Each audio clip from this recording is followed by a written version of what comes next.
Hi, good afternoon.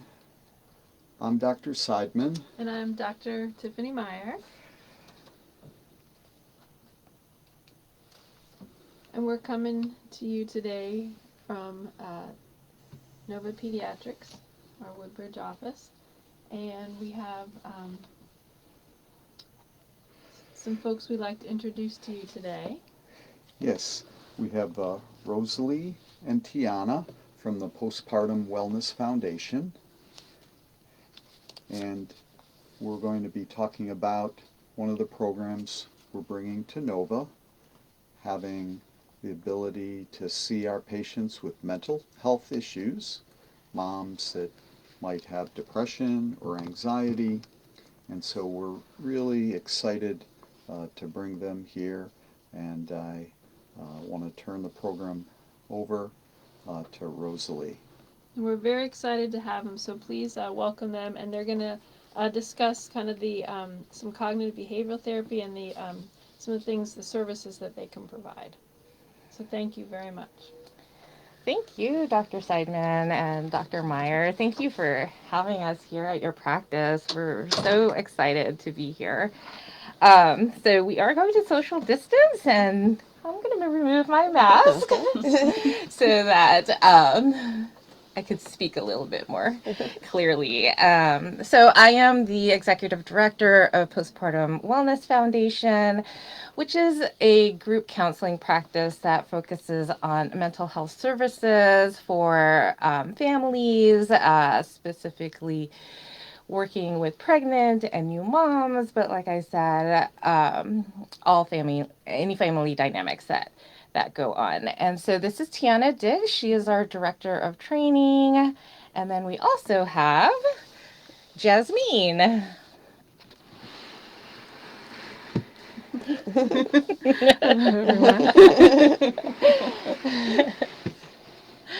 Fantastic.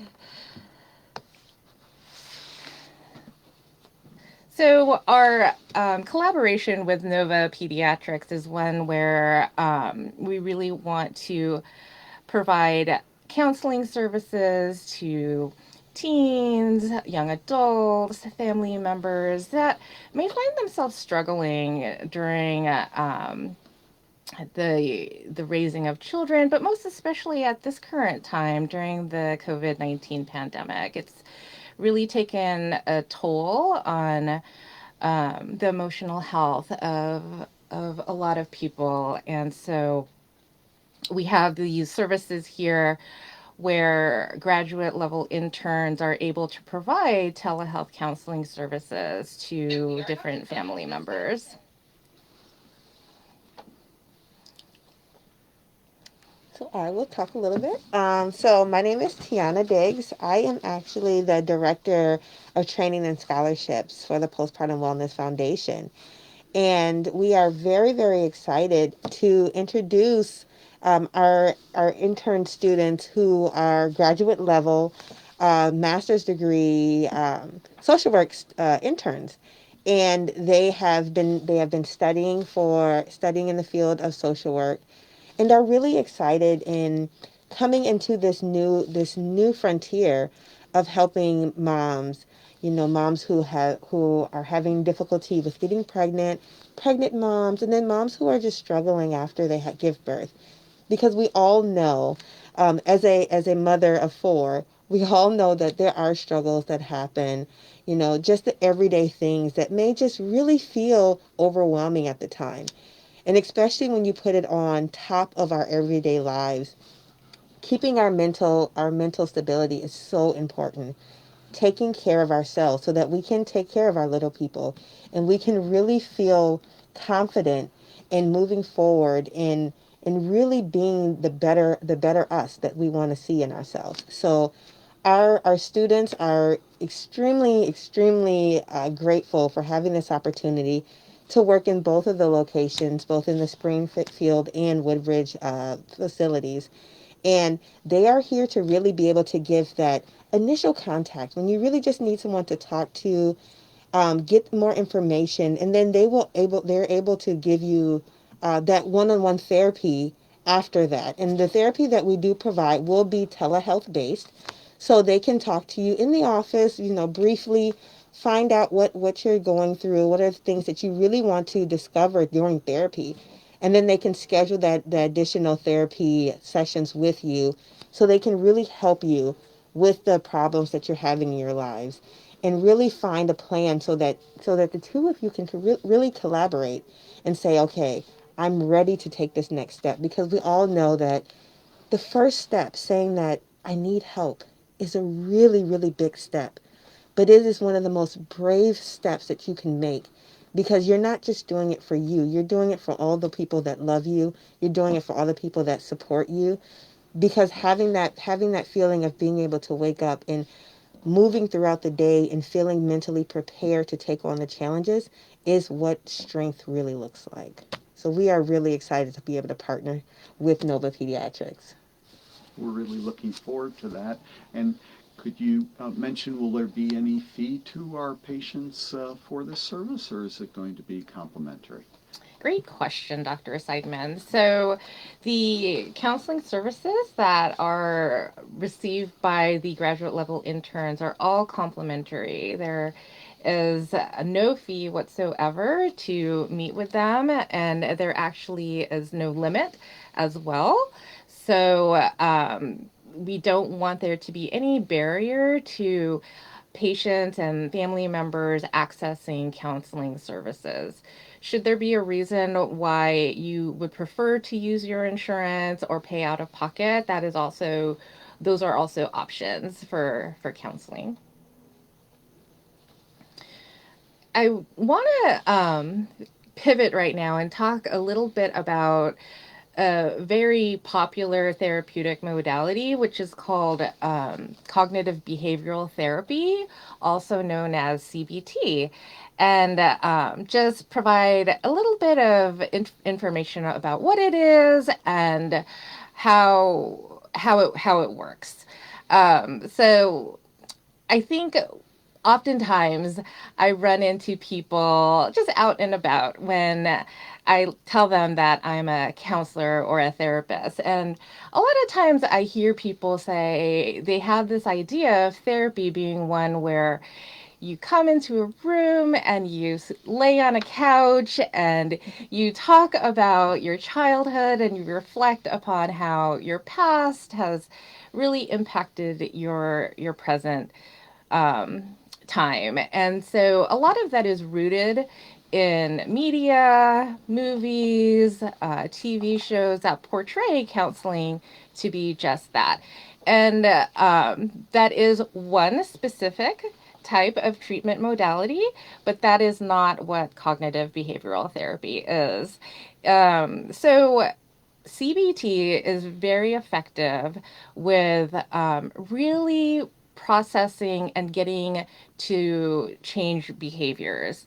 So I like to explain CBT in a way where if you envision a triangle, and at each point there's something. So at one point there are our thoughts that we have about a particular situation or an event. And then another point of the triangle would be our feelings and our emotions. And then the third point of the triangle are our behaviors and our actions. And so with it being a triangle, our thoughts, our feelings, and our behaviors are all interrelated.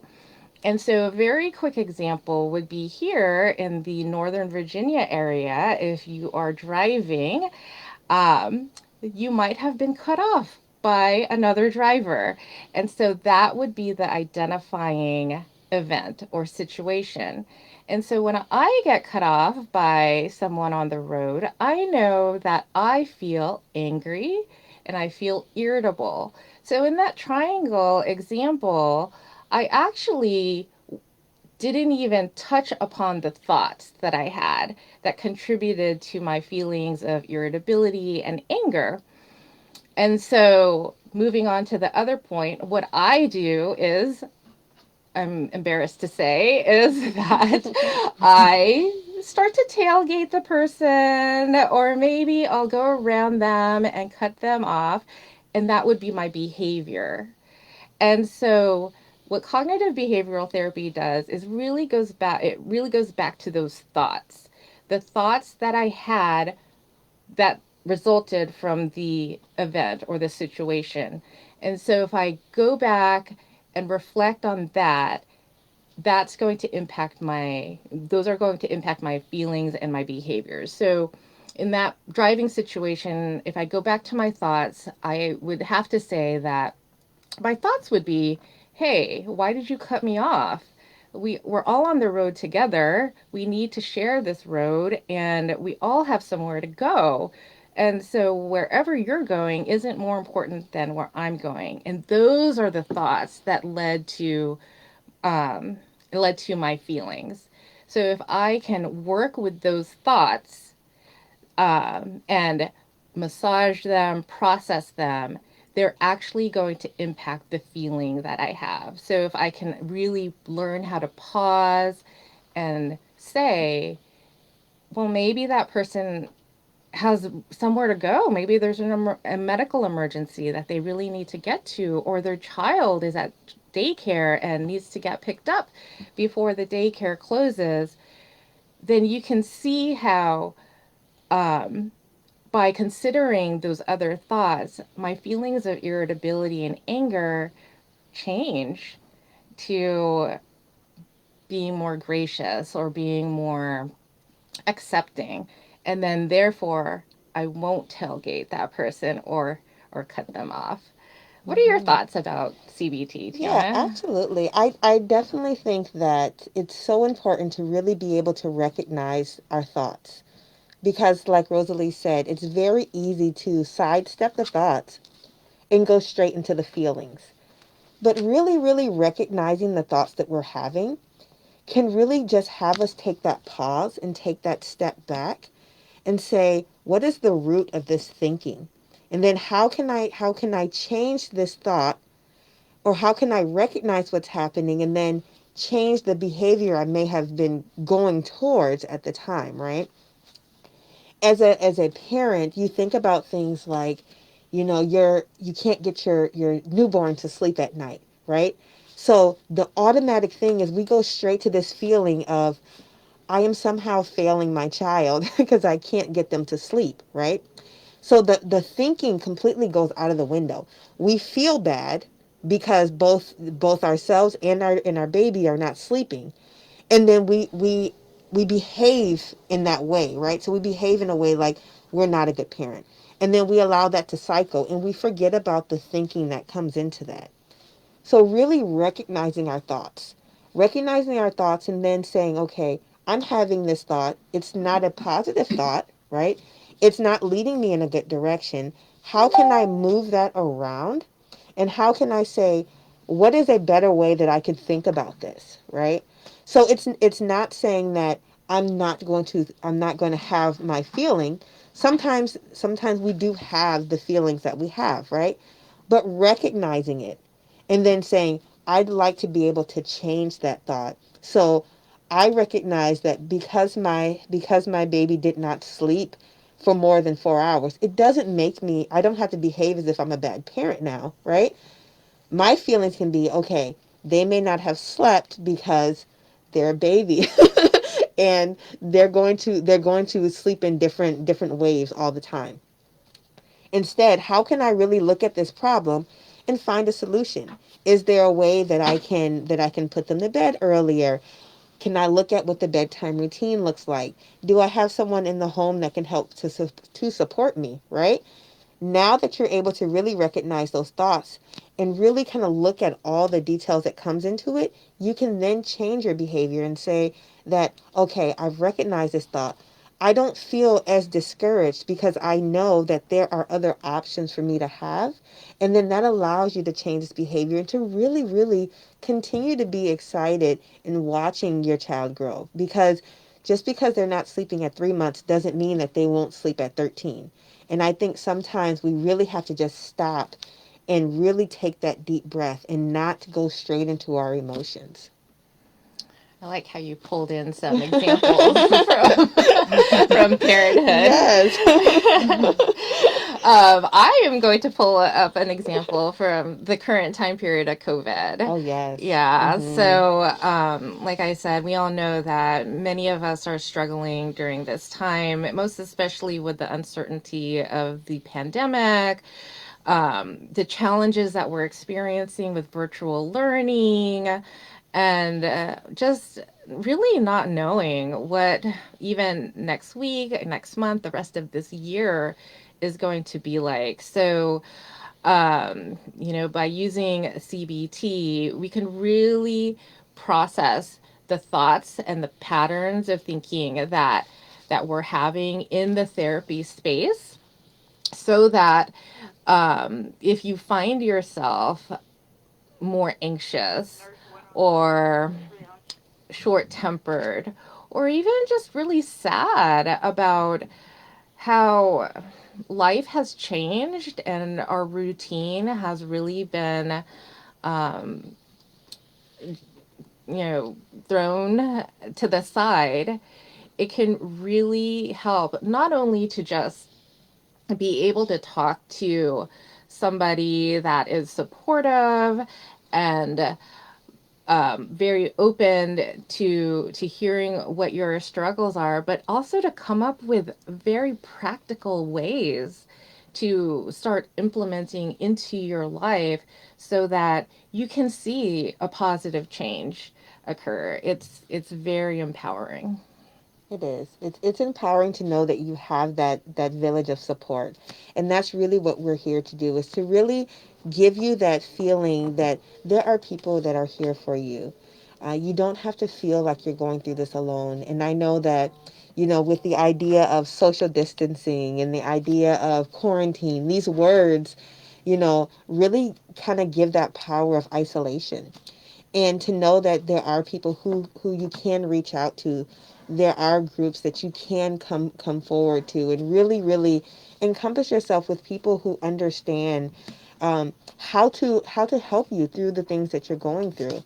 So I think it's so important for us to really open ourselves up and be vulnerable in a safe space with people who can really just listen to us. And sometimes that means having someone who may not know you, right? Because sometimes when we are talking to family, you may not feel like you want to share everything. And we understand that may be an issue. So really just looking outside of your box and really widening your community of support is so important, and it's so needed. So maybe we could discuss about the Edinburgh screen that we do for the new moms to look for anxiety and depression, and how we will have one of our the students in the office each day or available by telemedicine, and then we can do that handoff, and they can make an introduction, and then if more therapy is needed, certainly they can follow up with you. Sometimes just knowing that the help is available is just reassuring, and we're so grateful to have your students in the office every day of the week, Monday through Friday. Yes, so the Edinburgh is a very popular type of screening, both in the obstetrics environment, as well as in pediatric clinics. It is, I hear a lot from patients that they have to take this screening over and over again. And we thank you so much for doing that, because if you haven't read the instructions of the Edinburgh, it actually asks for the past 7 days, how you've been feeling the past 7 days. So, of course, what you may have been feeling the 4 weeks ago may be different from how you were feeling, let's say 6 days ago. But there typically is a threshold for the scoring of the Edinburgh, and that's not really important. But what is important is that should there be a reason when you take the Edinburgh, or even if the score is low, and you mention anything to your provider about how you're feeling, there are the interns that are available on site and through telemedicine that are able to provide you with information about how you're feeling and why you're feeling what you're feeling, as well as give you resources. And if you are interested in scheduling an appointment with one of them or even one of us, that is always an option as well. Absolutely. And it's very important to also fill out the forms and really be truthful. Sometimes when you read the forms and you're kind of used to going through them all the time, it's easy to just say, okay, well, you know what? I don't want to be judged about this, so I'm not going to truthfully put this on there. Or, sometimes you really just being able to take that moment and saying, okay, I'm really thinking about the last week. Because when we fill out some forms, sometimes you think, okay, today I'm fine, right? And then sometimes, going back and looking at a few days ago and like, wow, a few days ago I was feeling extremely tearful, or a few days ago I was questioning about what excites me, what interests me. So really, really taking the time, because that form really gives us an idea about how to really help you to manage some of the things that you may be going through. And I would also like to take this time, because these forms are so important, and they really do kind of help us streamline the therapeutic direction that we would like to go in with you. I'd like to take some time to switch spaces with one of the social work interns so that she can do a brief introduction of herself and really talk about, how she feels that she's going to be able to be that bridge and that gap so that you can continue to get the services you need. So I'm going to step away, and then she'll just come right here. Oh, that's good. I was going to take Yep. for it. Yep. There we go. Hello, everyone. My name is Jasmine Parrish. I am one of the Masters of Social Work students. I go to George Mason University, and this will be my first year as a grad student. Just like these lovely ladies have shared with you, I am just really excited to talk about and to just provide counseling, information, resources, referrals, any form of support that your parents are going through. This is a very vulnerable time, and the transition to parenthood can just take a lot. And it's okay to ask for support. It's okay to have questions. It's okay, to just want to have a space where you can talk about the things that you've been going through. No issue is too small to discuss.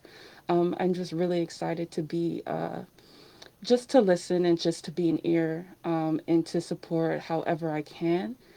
And we will be available either on site or even virtually. And yeah, I'm really excited. Thank you, Jasmine. So maybe, Rosalie, you could just take a couple minutes to tell us about what possessed you to start this nonprofit. It sounds, really ambitious, and something we would like to hear a little bit about that thought process. Absolutely, absolutely. So I'm a mother myself, and I at the time when I had my son, I didn't even know about postpartum depression or anxiety, as well as the other types of emotional struggles that a woman can encounter when she's pregnant or after she has a baby. I really remembered having a hard time listening to my baby's cries and how it really just made me feel like an inadequate mother, that I didn't know what I was doing. And it was very hard because prior to having my child, I felt like I could really do anything or figure out everything. I tend to be a problem solver, and so if a situation is presented to me that I don't understand or that needs a solution, I feel like I can approach those situations in a way where I will make things happen. And so, of course, I just felt like I wasn't succeeding in motherhood at all. And I just didn't understand what was happening. So, um, I didn't tell anyone about how I was feeling. Time went on, years went on, years went by. And then I found myself actually professionally placed in a situation where I would be interacting with pregnant and new moms. And I had no idea when I worked in that particular hospital that I was going to be placed in the obstetrics um, outpatient clinic, as well as working inpatient in labor and delivery, postpartum, and in the NICU. I loved that experience and really learned a lot about how challenging motherhood can be, as well as the the unrealistic expectations that our culture and our society places on parents, as well as our own expectations, and how they can really come into play with how we feel we're doing as mothers. So, after working in that environment for a couple of years, I really decided that I wanted to give back to my own community in Northern Virginia and open up a counseling practice. And since we've opened up, we've seen so many moms, partners, and their family members come to us and just really tell us that they're so happy to have this specialized resource available to them. And so our collaboration with different medical groups, most especially Nova Pediatrics, is just so exciting for us because we feel like we can now reach more families in our region. Well, great. I would like to take this opportunity to thank everyone for coming today. We're very excited having this resource available. This video will be up on our site, on YouTube site, and our Facebook site. And so there will be interns here, students each day of the week, either in person or available through telemedicine. And so it's our pleasure to support this Postpartum Wellness Foundation.